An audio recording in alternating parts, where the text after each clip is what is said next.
and welcome to the Cold War Show. Today we have representatives from the US, the Soviet Union, Angola, and Mozambique. Earlier this week, I sat down with the representative from Portugal.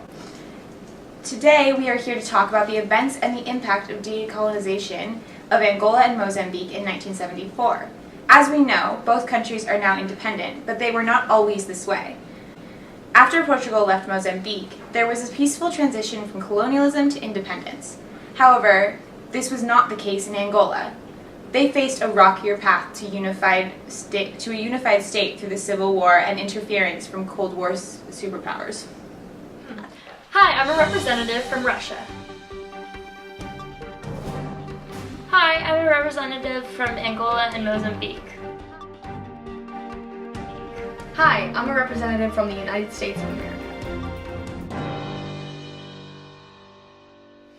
Why were the US and the Soviet Union involved in Angola and Mozambique? In our country, we did not want to use direct military intervention because that did not work in Vietnam. However, we did give covert funding for the pro-American National Front for the Liberation of Angola. But because the CIA was under scrutiny, the Senate voted to deny any secret funds to Angola. Also, the threat of the domino theory caused us to believe that countries around Angola and Mozambique would fall to communism. Containment was still our main policy with dealing to stop the threat of communism. We were pulled into Angola by Cuba because we had a commitment to Marxist revolution. We wanted to help establish communism in other countries to spread our ideology. We wanted to create a bloc in opposition to the West in developing countries to increase Soviet superiority. We were fighting an anti-imperialist war in order to get rid of the same issues faced in Southeast Asia. What was the Soviet and the American impact during and after the Cold War on Angola and Mozambique? Only once European communism collapsed did Africa's international position as a pawn in the Cold War end. Angola should have become one of the most economically and socially developed countries on the continent, but because of the Civil War, intensified by the Cold War powers, it destroyed that hope. The history of violence in these African countries was a result of the Portuguese and unfinished Cold War business that was left in Angola and Mozambique. The new enemy after Portugal left was neocolonialism, which was the continuing informal power of the former colonists. What do you think the impact of the issues in both Angola and Mozambique was on the US and the Soviet Union as well as Portugal? Our failure to establish a socialist government in Angola caused our legitimacy in Africa's politics to decline, pushing our nation out of affairs in the southern region. Our support in these countries came from our interest in both their petroleum and diamond industries. Our involvement allowed us to maintain a positive trading relationship with the countries, as well as keeping the U.S. as a significant player in the politics of the southern African region. Earlier this week, I sat down with a representative from Portugal. I asked them the same question. Their answer was, decolonization stabilized our country. We acknowledge that our actions in Angola and Mozambique were less than honorable, but now we have a peaceful and thriving country because we are no longer controlling these two nations. Can you explain to us the various political groups in these two countries? The Popular Movement for the Liberation of Angola was backed by the Soviet Union, in hopes that it would create a socialist government once it came to power. The MPLA expelled the FMLA with help from Cuban troops that were equipped by the Soviets. FMLA was the National Liberation Front of Angola and US-backed. It was more conservative than the MPLA. The Union for National Independence of the Totality of Angola, aka UNITA, was supported by the Avambindu people and were going to help the Portuguese destroy the MPLA in return for preferential treatment. This just led to more conflict within the country. Frelimo was the Mozambique Independence Communist Party and were openly friendly with other African liberation movements. They received aid from both the Soviet Union and other sympathetic African nations, but were only put in power with the help from Tanzania.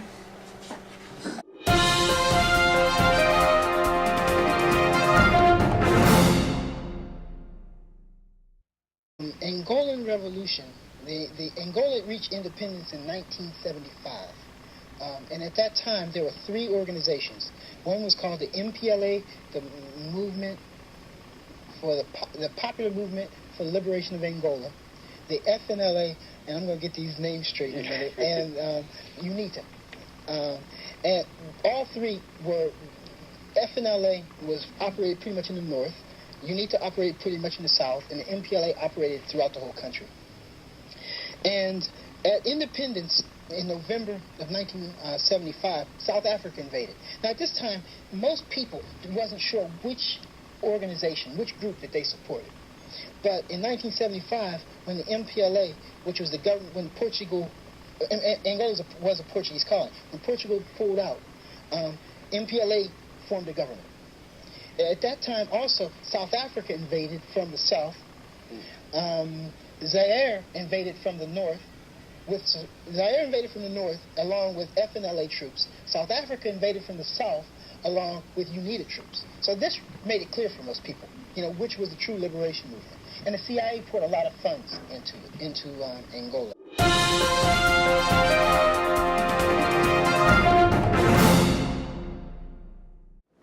How did the events in South Africa affect these two countries? Mozambique was a frontline state on the border of South Africa, which provided training bases for rebel communist groups from South Africa. There were raids by South African forces in order to destabilize rule in Mozambique and Angola to keep white minority rule in South Africa. But these raids stopped after 1988. What kind of economic and social problems did you encounter due to decolonization? The economic issues were that they went into huge international debt because they needed expertise, technology, and machinery imported from us, which led to a stifled economic development. Also, massive urbanization and population growth made it difficult to create full employment and get rid of poverty. The major social issue that was in Angola was that education wasn't equally accessible to everyone. These issues were encountered in the rest of Africa after decolonization. What was the impact of the Angolan Civil War? It had a devastating economic and social impact. By the end of the 20th century, over 1 million internally displaced people lived in Angola. Agriculture production collapsed as farmers fled into cities, while urban unemployment grew to over 30%. Only the military leaders benefited from controlling the diamond mines and selling diamonds illegally, while 2/3 of the population had sunk to living below the poverty line. Angola tried to focus on rebuilding the nation's economic base that was destroyed by over a decade of warfare. How is your country now? While the Angolan government is formed, there is still internal conflict with the diamond trade that we are currently struggling with. Once the superpowers left our country, it paved the way for peace processes monitored by the UN elections in 1992, where the MPLA won a majority of seats in this government. Mozambique has found peace, and we are now a healthy, independent country. Currently, our living standards are rising, and we are attracting development aid from more developed countries. How is your relationship now with Angola and Mozambique? Africa has developed an economic dependence on the West after decolonization. We poured a lot of money into Angola due to petroleum, which helped it in its reconstruction. Because Angola failed to establish a socialist government, we stopped giving funding. How did the situation in Angola and Mozambique affect the Cold War as a whole? It was just another confrontation in our differing ideologies in which another proxy war was fought. The difference in this one was that neither country put troops in Mozambique or Angola to help. This was the biggest conflict in Africa during the Cold War period, where the various groups were directly affected by the United States and the Soviet Union. Socialism did not win, thus a win for the United States, because these countries were too economically dependent on us. Oh, and thanks for coming. Thank you, the Cold War Show, for having us today. Yeah, thank you. Thanks. The US was a superpower in the Cold War who fought to contain communism. This came into play in the aftermath of decolonization of Africa. The Soviet Union was also a superpower in the Cold War, but contrastingly to the US, this nation sought to expand communism and form a Soviet bloc in Africa. This Soviet bloc, however, fell apart early, leaving room for the US to become the dominant power in Africa. Thank you and good night.